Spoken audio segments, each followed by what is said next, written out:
Hello hi dear friends.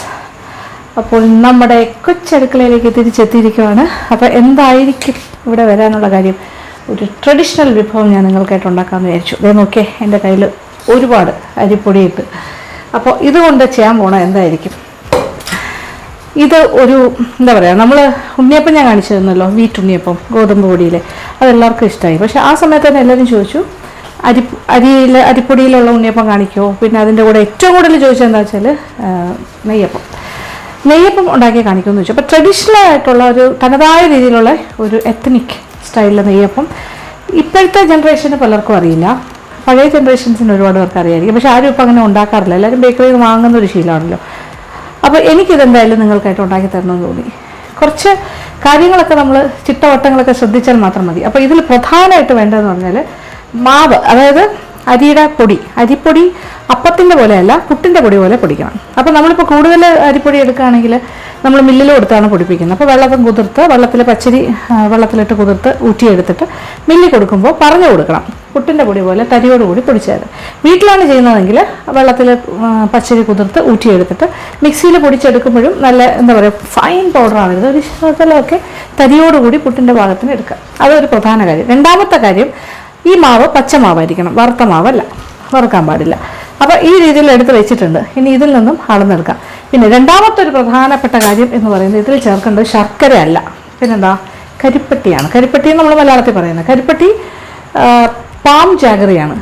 അപ്പോൾ ശർക്കര എന്ന് പറഞ്ഞാൽ നമ്മൾ ഷുഗർ കെനിയിൽ നിന്ന് ഉണ്ടാക്കുന്നതാണ്, അതായത് കരിമ്പിൽ നിന്ന്. പക്ഷേ കരിപ്പട്ടി ഉണ്ടാക്കുന്നത് പനയിൽ നിന്നാണ്, പാം ജാഗറി അല്ലെങ്കിൽ പാം ഷുഗർ എന്നൊക്കെ പറയും. അപ്പോൾ കരിപ്പട്ടിയാണ് വേണ്ടത്. അതാണ് അതിൻ്റെ കറക്റ്റ്. കരിപ്പട്ടിയിലാണ് നമ്മൾ നെയ്യപ്പം ഉണ്ടാക്കുന്നത്. ഉണ്ണിയപ്പം ഉണ്ടാക്കുമ്പോൾ ശർക്കര, ആ വ്യത്യാസമുണ്ട്. അപ്പോൾ ഇത് 1 കിലോ കരിപ്പട്ടി, ഇതിൽ നിന്നും 6 കപ്പ് അരിപ്പൊടി നമുക്ക് അളന്നെടുക്കാം. അപ്പോൾ ഒരു 6 കപ്പ് ഇങ്ങനെ അളന്ന് ഞാൻ എടുക്കുകയാണ്. ഇത് വിത്ത് തരിയാണ്. തരി അത് അരിച്ചൊന്നും മാറ്റേണ്ട ആവശ്യമില്ല. പുട്ടിൻ്റെ പൊടി, പുട്ടിന് വേണ്ടി പൊടിക്കുന്ന പൊടി, ചെറിയ തരിയോടുകൂടി.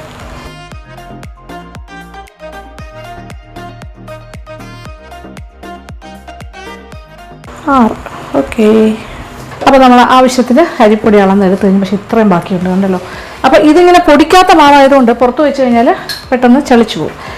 അതുകൊണ്ട് എന്താ ചെയ്യേണ്ടതെന്ന് വെച്ചാൽ, ഒരുപാട് മാവ് ബാക്കിയുണ്ടെങ്കിൽ വറുക്കാൻ നമുക്ക് സമയമില്ല എന്നുണ്ടെങ്കിൽ ഒരു കവറിലാക്കിയിട്ട് ഫ്രീസറിൽ വെച്ചാൽ മതി. അല്ലെങ്കിൽ നമ്മൾ വറുത്ത് വെച്ച് കഴിഞ്ഞാൽ ഇടിയപ്പം, പിന്നെന്താ, ഇടിയപ്പത്തിന് ഉപയോഗിക്കാം, പുട്ടിന് ഉപയോഗിക്കാം, അതിൻ്റെ കൂടെ പത്തിരിക്ക് ഉപയോഗിക്കാം, എല്ലാ കാര്യത്തിനും ഉപയോഗിക്കാം. പക്ഷേ ഇത് പുട്ടിൻ്റെ പാകമാണ്, അതുകൊണ്ട് പത്തിരിക്കും അപ്പത്തിനും ഒന്നും പറ്റില്ല, പുട്ടിന് മാത്രമേ പറ്റുള്ളൂ, തരിയുണ്ടല്ലോ. അല്ലെങ്കിൽ അരിച്ചിട്ട് ഫൈൻ പൗഡർ മാത്രം എടുക്കുക. അപ്പോൾ ഇത് റെഡി. ഇനി വേണ്ടത് ശർക്കര ഒന്ന് ഉരുക്കണം. ശർക്കര ഉരുക്കാനായിട്ട് ഇതിനകത്തേക്കൊരു 3/4 കപ്പ് വെള്ളമാണ് വേണ്ടത്. അപ്പോൾ 3/4 കപ്പ് വെള്ളം നമുക്ക് അളന്നെടുത്തിട്ട് ഞാൻ അളന്ന് തന്നെ ഒഴിക്കുകയാണ്. നിങ്ങൾക്കെല്ലാം കറക്റ്റായിട്ട് മെഷർമെൻറ്റ് കിട്ടുന്നതല്ലേ ഇഷ്ടം. ഇനി നമ്മുടെ കൊച്ചടുക്കളയുടെ ഐഡൻറ്റിറ്റി എന്താ? തീപ്പെട്ടിയിൽ തന്നെ കത്തി. അപ്പോൾ ഇതൊന്ന് നന്നായിട്ട് ഉരുകണം. ഇത് ഉരുകി കഴിയുമ്പോഴത്തേക്കും നമ്മൾ അഴുക്കൊക്കെ ഉണ്ടെങ്കിൽ അത് അരിച്ചു മാറ്റിയിട്ടാണ് നമ്മൾ ഉപയോഗിക്കുന്നത്. അരിച്ചിട്ട് നമ്മളത് തണുക്കാനായിട്ട് വെക്കണം. നന്നായിട്ട് തണുത്ത് കഴിഞ്ഞിട്ടാണ് നമ്മൾ മാവ് മിക്സ് ചെയ്യുന്നത്. അപ്പോൾ ഇതിന് വേറൊരു കാര്യം കൂടിയുണ്ട്. അതായത് നെയ്യിൽ കൊട്ടത്തേങ്ങ എന്ന് പറഞ്ഞാൽ ഉണക്കത്തേങ്ങ, അതില്ലെങ്കിലും കുഴപ്പമില്ല. കൊട്ടത്തേങ്ങ എല്ലാവരുടെയും വീട്ടിലുണ്ടാവില്ലല്ലോ. ഒരു 1/2 മുറി കൊട്ടത്തേങ്ങ ഇങ്ങനെ ചെറുതായിട്ട് അരിഞ്ഞ് വയ്ക്കുക, തേങ്ങാക്കൊത്ത് മാതിരി. ഇതില്ലാന്നുണ്ടെങ്കിൽ സാരമില്ല, സാധാരണ തേങ്ങ, നല്ല ഉണക്കത്തേങ്ങ, വീട്ടിൽ ഏത് തേങ്ങ ഉണ്ടോ അത് നമ്മൾ അരയ്ക്കുന്ന തേങ്ങ ഇങ്ങനെ കഷ്ണങ്ങളായിട്ട് എടുത്തിട്ട് ഇങ്ങനെ ചെറിയ പീസസായിട്ട് മുറിക്കുക. അത് 2 ടേബിൾ സ്പൂൺ നെയ്യിൽ വറുത്ത് വയ്ക്കാം. അതാണ് ഒരു കാര്യം, അതും വേണം.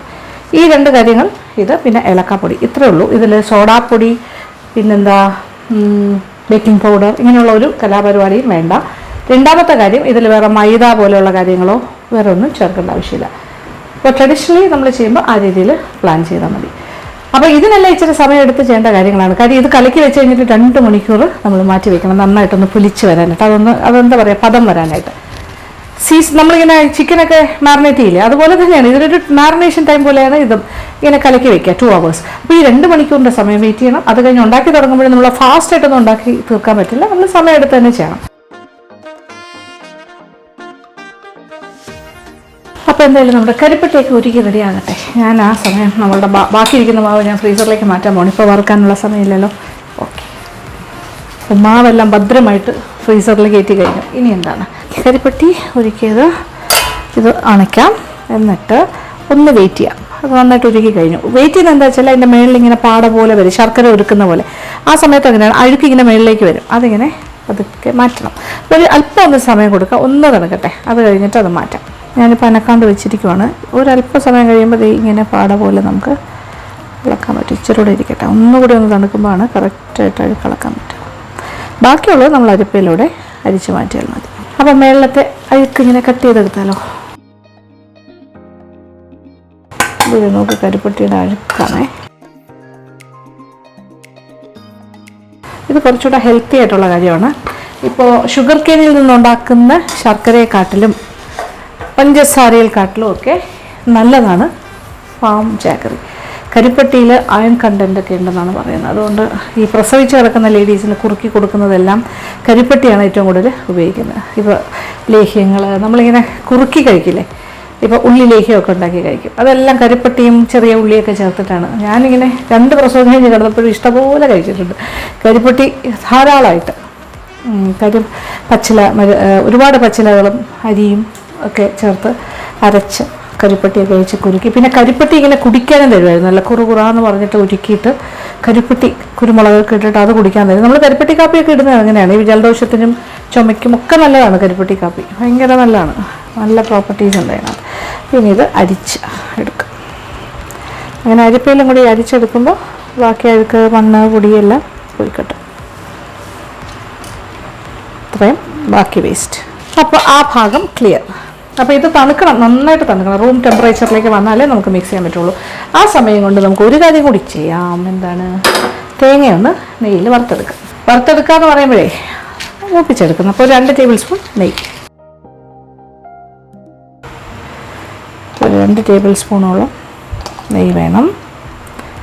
നെയ്യ് ഒരുക്കാനായിട്ട് വയ്ക്കാം.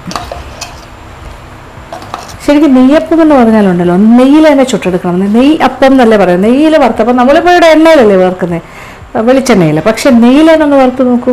ശരിക്കും ചുട്ടെടുക്കുന്ന ഫുൾ നെയ്യാണെങ്കിൽ അതിൻ്റെ സ്വാദെന്ന് പറഞ്ഞാൽ ചിന്തിക്കാൻ പോലും പറ്റില്ല. അപ്പോൾ പണ്ടത്തെ കാലത്ത് റോയൽ ഫാമിലീസിലൊക്കെ ആണെങ്കിൽ എങ്ങനെയായിരിക്കും, നെയ്യിൽ തന്നെയാണ് നെയ്യപ്പം ചുട്ടെടുക്കുന്നത്. അപ്പോൾ നെയ്യപ്പം ചുടുന്നതിൻ്റെ ഒരു മണം എവിടൊക്കെ എത്തുമെന്നറിയാമോ. അത് ഭയങ്കര ഒരു ഡെലിക്കസി ആയിട്ടാണ് വെച്ചിരുന്നത്. നെയ്യപ്പം ഭയങ്കരമാണ്, എനിക്ക് ഭയങ്കര ഇഷ്ടമാണ്. ഞാൻ നെയ്യിൽ ഉണ്ടാക്കി നോക്കിയിട്ടുണ്ട്, ഭയങ്കര ടേസ്റ്റാണ്. നിങ്ങൾക്ക് പറ്റുന്നുണ്ടെങ്കിൽ നെയ്യിൽ തന്നെ ചെയ്യാം. പക്ഷേ എല്ലാവർക്കും ഇങ്ങനെ നെയ്യ് അഫോർഡ് ചെയ്യാൻ പറ്റില്ല. അതുകൊണ്ടാണ് ഞാനിത് വെളിച്ചെണ്ണയിൽ തന്നെ ചെയ്ത് കാണിക്കുന്നത്. വെളിച്ചെണ്ണയിലാണെങ്കിലും കുഴപ്പമില്ല, വെളിച്ചെണ്ണയുടെ ടേസ്റ്റോട് കൂടി വരും. അതല്ല, അത് വെളിച്ചെണ്ണയുടെ ടേസ്റ്റ് ഇഷ്ടമല്ലെങ്കിൽ ഏതെങ്കിലും നിങ്ങൾക്ക് ഇഷ്ടമുള്ള എണ്ണയിൽ ചെയ്യാം. പക്ഷേ ഒലിവ് ഓയിലൊന്നും വേണ്ട കേട്ടോ. പക്ഷേ നെയ്യിലൊന്ന് ചെയ്ത് നോക്കുക, എന്താ ടേസ്റ്റ് ആയിരിക്കും എന്നറിയാം. ഒരു 1/2 കിലോ നെയ്യൊക്കെ മതിയാകും വറുത്തെടുക്കാൻ. കാരണം ബാക്കി നെയ്യ് വരും, പക്ഷേ നമുക്ക് മുങ്ങിക്കിടക്കാനുള്ള നെയ്യ് വേണമല്ലോ. അപ്പോൾ 1/2 കിലോ ഉരുക്കിയിട്ട് അതിൽ നെയ്യപ്പം ചുട്ടെടുക്കുക. എന്താ രസം. അതെ, നെയ്യ് ചൂടായി.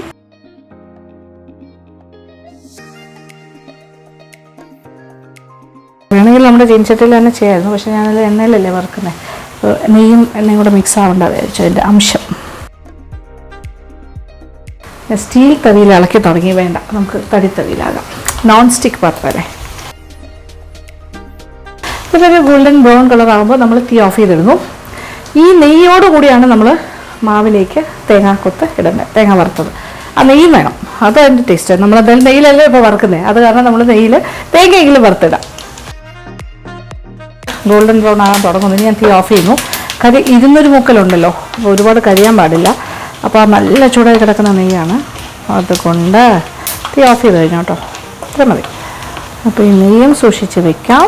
നമ്മളുടെ തേങ്ങ ഗോൾഡൻ ബ്രൗൺ ആയതും സൂക്ഷിച്ച് വയ്ക്കാം. നെയ്യോടുകൂടി ഞാൻ പാത്രത്തിലേക്ക് മാറ്റി, അല്ലെങ്കിൽ കരിഞ്ഞു പോകും. പാത്രത്തിൻ്റെ ചൂട് കൊണ്ട് അല്ലെങ്കിൽ പെട്ടെന്ന് നമ്മൾ വിചാരിക്കുന്നതിൻ്റെ അപ്പുറത്തെ മുരിയലാകും, അത് വേണ്ട. അപ്പോൾ എല്ലാ കാര്യങ്ങളും റെഡി. അപ്പോൾ ഞാൻ ഇച്ചിരി നേരം ഇങ്ങനെ അവരെല്ലാം പോയി കാര്യങ്ങളൊക്കെ നോക്കി അയച്ചു വരാം. എന്നിട്ട് അപ്പോഴത്തേക്കും നമ്മളുടെ ഈ ഒരു കരിപ്പട്ടി പാനി റെഡി ആയിരിക്കും, തണുത്തിരിക്കും. അത് കഴിഞ്ഞിട്ട് നമുക്ക് മിക്സ് ചെയ്യാം. മിക്സ് ചെയ്ത് കഴിഞ്ഞിട്ട് പണിയുണ്ട്, 2 മണിക്കൂർ വെയിറ്റിംഗ് ടൈമാണ്, മനസ്സിലായില്ലേ? കുഴപ്പമില്ല, പക്ഷേ ഭയങ്കര സിമ്പിളാണ്. ഇച്ചിരി പേഷ്യൻസ് മാത്രം മതി. നോക്കിക്കോളൂ. ഇപ്പം നമ്മളുടെ കരിപ്പട്ടി നന്നായിട്ട് തണുത്ത് കഴിഞ്ഞു. ഉരുക്കി വെച്ചത് കണ്ടായിരുന്നല്ലോ അല്ലേ? അതെ, നന്നായിട്ട് തണുത്തു, റൂം ടെമ്പറേച്ചറിലേക്ക് മാറി. ഇനി ഇത് ഈ മാവ് നമ്മൾ 6 കപ്പ് മാവാണ് എടുത്ത് വെച്ചിരിക്കുന്നത്, അതിലേക്ക് ഒഴിക്കാം. എന്നിട്ട് നന്നായിട്ട് മിക്സ് ചെയ്യാം. ഇതിലിങ്ങനെ കട്ടയൊന്നും ഉണ്ടാവില്ല കേട്ടോ. നന്നായിട്ട് മിക്സ് ചെയ്ത് കഴിയുമ്പോൾ എല്ലാം അതിൻ്റെ കൂടെ യോജിച്ച് കിട്ടും. അപ്പോൾ നോക്കി മിക്സ് ചെയ്ത് വരുമ്പോൾ ചെറിയ ചെറിയ കട്ടകൾ, അതിങ്ങനെ വെറുതെ ഇങ്ങനെ ഇരുന്നപ്പോൾ ഉണ്ടായ കട്ട കേട്ടോ. അത് ജസ്റ്റ് മിക്സ് ചെയ്ത് നന്നായിട്ട് യോജിപ്പിക്കും. അപ്പോൾ കൺസിസ്റ്റൻസി ഇതാണ് വരേണ്ടത്. ഇനി വേറെ കൂടുതൽ വെള്ളം ഒഴിക്കേണ്ട, കൂടുതൽ മാവും വേണ്ട, കറക്റ്റായിട്ട് വെന്ത് കിട്ടും. അപ്പോൾ ഈ ഒരു മെഷർമെൻറ്റ് തന്നെ നിങ്ങൾ ഫോളോ ചെയ്താൽ മതി. അങ്ങനെ മാവ് ഏതാണ്ട് കലക്കി കഴിഞ്ഞു. ഇനി എന്തൊക്കെയാണ് ചേർക്കേണ്ടത് നോക്കിക്കോളൂ. നമ്മൾ നേരത്തെ വറുത്ത് വെച്ച പ്രധാനപ്പെട്ട കാര്യം നെയ്യ്. പിന്നെന്താ, അത് വറുത്ത നെയ്യോടുകൂടിയാണ് ഞാനിതിൽ മിക്സ് ചെയ്യുന്നത്. ഓക്കെ. ഇനി ഒരു കാര്യം എന്ന് പറയുന്നത് ഏലക്കാപ്പൊടി. അത് ഏതാണ്ടൊരു 3/4 ടീസ്പൂണോളം ചേർക്കുക. 3/4 മുതൽ 1 ടീസ്പൂൺ വരെ ആകാം. പിന്നെ വേണ്ടത് കറുത്ത എള്ളാണ്. കറുത്ത എള്ള ഏകദേശം ഒരു 2 ടേബിൾ സ്പൂൺ കറുത്ത എള്ള. Black sesame seeds 2 tablespoon. തേങ്ങാക്കൊത്തെല്ലാം ഇങ്ങനെ കഴിക്കാനായിട്ട് ഇടയ്ക്കിടയ്ക്ക് കടിക്കാൻ കിട്ടുമ്പോൾ എന്താ സ്വാദെന്നറിയാം. അപ്പോൾ മിക്സിങ് കഴിഞ്ഞു. ഇത്രേ ഉള്ളൂ, സിമ്പിൾ. കഴിഞ്ഞല്ലോ, കണ്ടോളൂ. ഓക്കെ, ഇതാണ് അതിൻ്റെ കൺസിസ്റ്റൻസി. ഇനി ഒറ്റ കാര്യമുള്ളൂ. അപ്പോൾ ഇതെല്ലാം സിമ്പിൾ പ്രൊസീഡിങ്സ് ആണ്, ഒന്നുമില്ല. ഇനി വെയിറ്റിംഗ് ടൈം മാത്രമേ ഉള്ളൂ. 2 മണിക്കൂർ ഇതിങ്ങനെ കലക്കിയിട്ട് വെക്കണം. അപ്പോൾ അത് ശരിക്കും നല്ലതായിട്ട് പൊലിഞ്ഞ് വരുള്ളൂ. അത് കഴിഞ്ഞ് ഉണ്ടാക്കിയാൽ ആ നെയ്യപ്പമായിട്ടുള്ള പൊള്ളിയൊക്കെ വരണ്ടേ. നമ്മൾ സോഡാപ്പൊടി അങ്ങനെ ഒന്നും ചേർക്കുന്നില്ലല്ലോ. കുഴപ്പമില്ല. നിങ്ങൾ ഇതൊക്കെ ചെയ്യുന്ന ദിവസമാണെങ്കിൽ നേരത്തെ ഒരു എന്താ പറയുക, വൈകുന്നേരമാണ് ഉണ്ടാക്കുന്നതെങ്കിൽ ഉച്ചയ്ക്ക് തന്നെ കലക്കി വയ്ക്കുക. രാവിലെ ഉണ്ടാക്കുകയാണെന്നുണ്ടെങ്കിൽ ഏർലി മോർണിംഗ് എണീച്ച് ചെയ്ത് വയ്ക്കുക. ഈവനിങ് ആണ്. അപ്പോൾ ടൈം നോക്കി 2 hours മുന്നേ കലക്കി വെക്കണം എന്നേ ഉള്ളൂ. അപ്പോൾ ഇനി വെയിറ്റ് ചെയ്യാം അല്ലേ, 2 hours. ഓക്കെ. അപ്പോൾ ഞാൻ എല്ലാ പരിപാടിയും കഴിഞ്ഞ് തിരിച്ചെത്തിയിരിക്കുകയാണ്. ഇനി എന്താണ്, ഇനി നമ്മുടെ മാവിൻ്റെ അവസ്ഥ എന്താണെന്ന് നോക്കാം. ഓക്കെ, 2 hours കറക്റ്റ് കഴിഞ്ഞു. ഞാനിങ്ങനെ സമയം നോക്കി വെച്ച് കറക്റ്റ് 2 മണിക്കൂർ തന്നെ നോക്കിയിട്ട് വന്നതാണ്. നോക്കിക്കോളൂ, 2 മണിക്കൂർ മിനിമം. ഒരു 2:02 പോയി എന്ന് പറഞ്ഞാൽ കുഴപ്പമൊന്നുമില്ല. പക്ഷേ 2 hours ആകുമ്പോഴത്തേക്കും കറക്റ്റ് ആകും. അതിൽ കൂടുതൽ നമ്മൾ വെയിറ്റ് ചെയ്യണമെന്നില്ല കേട്ടോ.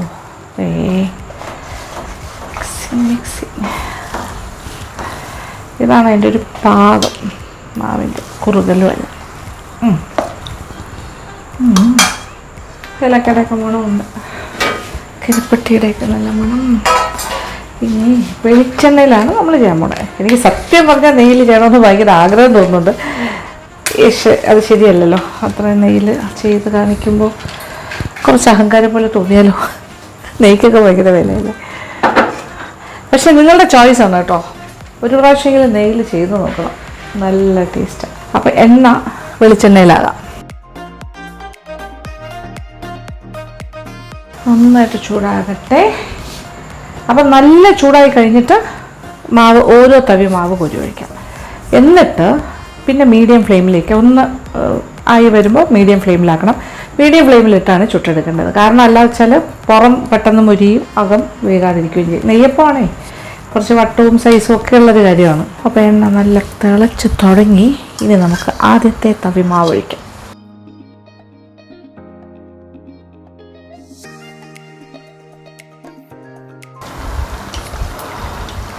മുകളിലേക്ക് പൊങ്ങി വരുന്നുണ്ടോ?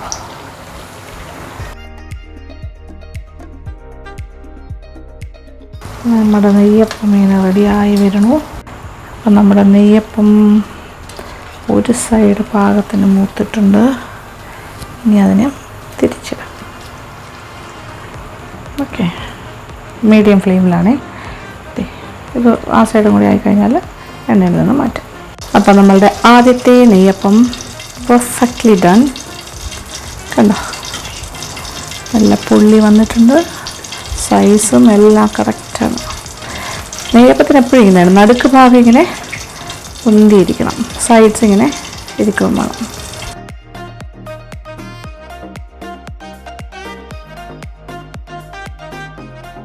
ഒരു തവി മാവ് കോരി ഒഴിച്ചു.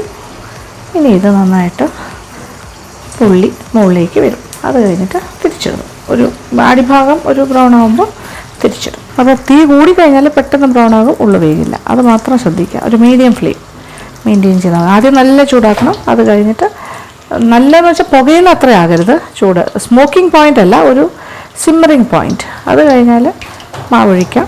പിന്നെ അത് കഴിഞ്ഞിട്ട് മീഡിയം ഫ്ലെയിമിൽ തന്നെ ത്രൂ ഔട്ട് നമ്മൾ വറുക്കാനായിട്ട് ഉപയോഗിക്കണം. അപ്പോൾ ഒരു സൈഡായിട്ടുണ്ടാകും, തിരിച്ചിടും. ആഹാ, റെഡി. ഇനി ആ സൈഡും കൂടി ബ്രൗൺ ആകണം. ഇപ്പോൾ ഞാൻ ഒന്നൊന്നായിട്ടാണ് വറുത്തുകൊണ്ടിരിക്കുന്നത്.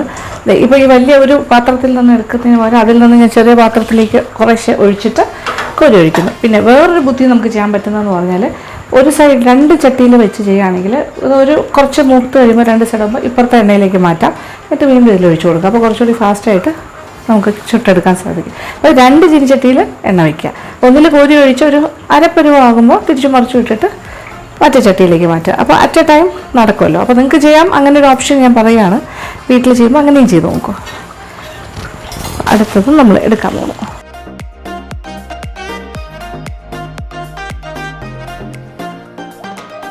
അങ്ങനെ നമ്മുടെ ലാസ്റ്റ് പീസ് എത്തിയിരിക്കുകയാണ് നെയ്യപ്പത്തിൻ്റെ. നോക്കിയേ, ഞാനെല്ലാം ആദ്യം ഉണ്ടാക്കിയതെല്ലാം വട്ടിക്കകത്തേക്ക് തണുക്കുന്നതിനനുസരിച്ച് ഞാൻ വട്ടിയിലേക്ക് മാറ്റി. തണുക്കാത്തത് ദേ ഈ ഭാഗത്തുണ്ട്. ചൂടായിട്ട് ഇങ്ങനെ ചുട്ടിങ്ങനെ വെക്കുവാണ്. ടിഷ്യൂ പേപ്പറിൻ്റെ മുകളിലാണ് ഞാൻ വെച്ചുകൊണ്ടിരിക്കുന്നത് എണ്ണ വലാനായിട്ട്. എൻ്റെ ലാസ്റ്റ് അവസാനത്തതും കൂടി ഞാൻ തിരിച്ചിടുകയാണ്. ഇതും കൂടി എടുത്തു കഴിഞ്ഞാൽ കംപ്ലീറ്റ് ആകും. അപ്പോൾ ഈ അളവിൽ നിന്നും കറക്റ്റ് പറഞ്ഞാൽ 15 നെയ്യപ്പം, 6 കപ്പ് അരിപ്പൊടി. ഇനി ഞാൻ ഈ ഭാഗത്ത് ഓരോന്നോരോന്നായിട്ട് ഇതിനകത്തേക്കും കൂടി അടുക്കാൻ പോവുകയാണേ. തിരിച്ച് വയ്ക്കാം.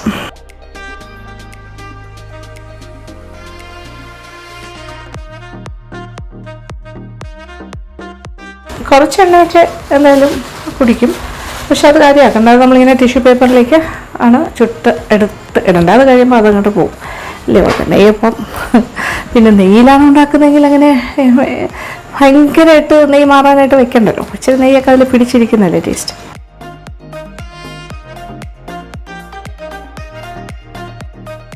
ഞാൻ തീ ഓഫ് ചെയ്യാമല്ലേ.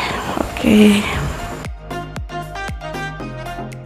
അങ്ങനെ നമ്മുടെ അവസാനത്തെ നെയ്യപ്പവും റെഡി. നോക്കിക്കോളൂ, ദിസ് ഇസ് അവർ നെയ്യപ്പം.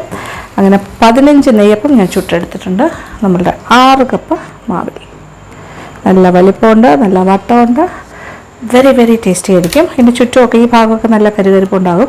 ഉള്ളിലേക്ക് പിന്നെ ഉണ്ണിയപ്പം പോലെ സോഫ്റ്റ് ആകാൻ പാടില്ല എന്നാണ് നെയ്യപ്പം. അതുകൊണ്ടാണല്ലോ നമ്മളിതിൽ പഴമൊന്നും ചേർക്കാത്തത്. അപ്പോൾ അങ്ങനത്തെ ഒരു ടെക്സ്ചറാണ് വേണ്ടത്. നെയ്യപ്പത്തിൻ്റെ ടെക്സ്ചർ എന്താണെന്നൊക്കെയാണെന്ന് വെച്ചാൽ ഇച്ചിരി ഹാർഡായിട്ട് തന്നെ ഇരിക്കണം, ഒരുപാട് സോഫ്റ്റായിട്ട്. പക്ഷേ ഉള്ളിലേക്ക് കഴിക്കാൻ പറ്റണം, പല്ല് പോകരുതല്ലോ. ചുറ്റും നല്ല ക്രിസ്പി ആയിരിക്കണം. ആ രീതിയിൽ തന്നെ ചെയ്യണം. അപ്പോൾ നിങ്ങളിങ്ങനെ തന്നെ ചെയ്ത് നോക്കൂ. കരിപ്പട്ടി വെച്ചിട്ട്, അതായത് പാം ജാഗറി വെച്ചിട്ട് ചെയ്ത് നോക്കൂ. അതാണ് അതിൻ്റെ ശരിക്കും ട്രഡീഷണൽ ആയിട്ടുള്ള നെയ്യപ്പത്തിൻ്റെ കൂട്ട്. അപ്പോൾ നെയ്യിലുണ്ടാക്കി നോക്കണം കേട്ടോ ഒരു പ്രാവശ്യമെങ്കിലും. ഇപ്പോൾ വേണ്ട, ഇപ്പോൾ ആദ്യത്തെ പ്രാവശ്യം വെളിച്ചെണ്ണയിൽ തന്നെ ചെയ്താൽ മതി. അല്ലെങ്കിൽ നിങ്ങൾക്ക് ഇഷ്ടപ്പെട്ട ഏതെങ്കിലും ഒരു റിഫൈൻഡ് ഓയിൽ. എന്തായാലും സന്തോഷം. അപ്പോൾ നിങ്ങൾ ആവശ്യപ്പെട്ട ഒരു നെയ്യപ്പം ഞാനിവിടെ തയ്യാറാക്കി കാണിച്ചു കഴിഞ്ഞല്ലോ. അപ്പോൾ ഇനി ഉണ്ടാക്കി നോക്കുക. അപ്പോൾ നിങ്ങളതിൻ്റെ പിക്ചേഴ്സ്, വീഡിയോസ് നിങ്ങളിത് റീക്രിയേറ്റ് ചെയ്യുമല്ലോ. നിങ്ങളുടെ വീട്ടിൽ നിങ്ങൾ ഉണ്ടാക്കിയിട്ട് ഇതെല്ലാം എടുത്തിട്ട് എനിക്ക് LN വ്ളോഗ്സ് ഫാമിലി ഗ്രൂപ്പ് എന്ന് പറഞ്ഞ ഫേസ്ബുക്ക് ഗ്രൂപ്പിൽ ഇട്ട് തരാം. അപ്പോൾ എനിക്ക് കാണാൻ പറ്റുമല്ലോ. അപ്പോൾ ഫേസ്ബുക്കിൽ കയറുക, എന്നിട്ട് LN വ്ളോഗ്സ് ഫാമിലി ഗ്രൂപ്പ് എന്ന് മാത്രം ടൈപ്പ് ചെയ്യുക. അപ്പോൾ ആ ഗ്രൂപ്പിൻ്റെ പേജിലേക്ക് വരും, ആ ഗ്രൂപ്പിലേക്ക്. എന്നിട്ട് അതിൽ നിങ്ങൾ റിക്വസ്റ്റ് കൊടുത്താൽ മതി മെമ്പർ ആകാനായിട്ട്. അപ്പോൾ അഡ്മിൻസ് എന്തായാലും നിങ്ങൾക്ക് അവിടെ അപ്രൂവൽ തരും. അങ്ങനെയാണ് നമ്മളുടെ. അപ്പോൾ നമ്മൾക്ക് കുറച്ചുകൂടി ക്ലോസ് ആയിട്ട് നിങ്ങൾക്ക് പല ഡിഷ് നിങ്ങളുടെ തന്നെ സ്വന്തം എന്താ പറയുക ക്രിയേറ്റിവിറ്റിയിൽ ഉണ്ടാക്കുന്ന കാര്യങ്ങളും അതിൽ പോസ്റ്റ് ചെയ്യാം. LN വ്ളോഗ്സിൽ കാണുന്ന കാര്യങ്ങൾ റീക്രിയേറ്റ് ചെയ്തിടാം. അങ്ങനെ ഇപ്പോൾ മാജിക് അവനിലുള്ള വിഭവങ്ങൾ വേണമെങ്കിൽ നിങ്ങൾക്ക് റീക്രിയേറ്റ് ചെയ്തിടാം, എന്ത് വേണമെങ്കിലും. അപ്പോൾ നമ്മൾ തമ്മിൽ കുറച്ചുകൂടിയൊക്കെ ഇൻട്രാക്റ്റീവ് ആയിട്ട് പോകാൻ സാധിക്കും. അപ്പോൾ നോക്കുക, നിങ്ങൾക്ക് താല്പര്യമുള്ള ആൾക്കാർക്ക് അതിലേക്ക് എൻട്രി ഈസിയാണ്. അപ്പോൾ ഇതുവരെ സബ്സ്ക്രൈബ് ചെയ്യാതെ വീഡിയോസ് കാണുന്ന ആൾക്കാരാണെങ്കിൽ പ്ലീസ് ടു സബ്സ്ക്രൈബ്. എന്നിട്ട് അതിലൊരു ബെല്ലൈക്കണുണ്ട്, അത് പ്രസ് ചെയ്യുക. എന്നിട്ട് അതിൽ കുറേ ഓപ്ഷൻസ് വരും. അതിൽ ഓൾ എന്നുള്ള ഓപ്ഷനും കൂടി പ്രസ് ചെയ്ത് വെച്ചാൽ ഞാനിടുന്ന എല്ലാ വീഡിയോസും നിങ്ങൾക്ക് കറക്റ്റ് നോട്ടിഫിക്കേഷൻ കിട്ടും, നിങ്ങൾക്ക് കാണാനും സാധിക്കും. അപ്പോൾ നമ്മുടെ പ്ലേലിസ്റ്റ് നോക്കാം. അപ്പോൾ പഴയ വീഡിയോസ് വേണമെങ്കിൽ കാണാം, കാണാത്ത വീഡിയോസൊക്കെ ഉണ്ടെങ്കിൽ, പുതിയ മെമ്പേഴ്സ് ആണെങ്കിൽ പഴയ വീഡിയോസൊന്നും ഒരു പക്ഷേ കണ്ടിട്ടുണ്ടാവില്ല. അപ്പോൾ നിങ്ങൾ അതൊക്കെ കണ്ടു നോക്കുക. ഇപ്പോൾ നമ്മളൊരു ബ്യൂട്ടി വ്ളോഗ്സിൻ്റെ സെഗ്മെൻറ്റും കൂടി തുടങ്ങിയിട്ടുണ്ട്, മോട്ടിവേഷൻ്റെ സെഗ്മെൻ്റ് ഉണ്ട്. അപ്പോൾ ഏതിനാണ് താല്പര്യം അതെല്ലാം നിങ്ങൾക്ക് കാണാൻ സാധിക്കും. അപ്പോൾ എന്തായാലും വളരെ സന്തോഷം. Thank you for watching, thank you for supporting, and keep on watching Lakshmi Nair Vlogs.